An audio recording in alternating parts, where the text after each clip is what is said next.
మీకు తెల్లవారుతోందంటే భయం పట్టుకుంటుంది. అమ్మ బాబోయ్ అంత పూజ చెయ్యాలి, టైం లేదు అని ఏదో ఒక పని ఉంటుంది.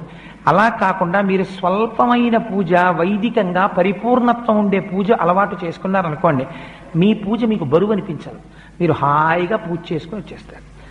ఒక్కరోజు మీరు ఎంచుకోండి, ఏదో ఒక రోజు నేను ఒక శనివారం నాడు ఇలా పూజ చేసుకుంటాను, లేదు ఒక సోమవారం నాడు చేస్తూ ఉంటాను, లేదు ఒక ఆదివారం నాడు చేస్తాను.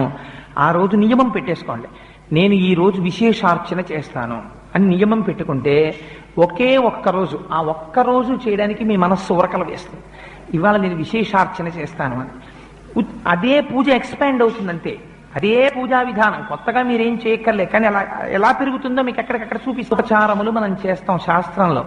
అవి మీ మనస్సుని తీసుకెళ్లి భగవంతుడి దగ్గర నిలబెట్టడం కోసమని ఉపయోగించాలి. అంతేకాని వాటిని మీరు యాంత్రికంగా చేసేసి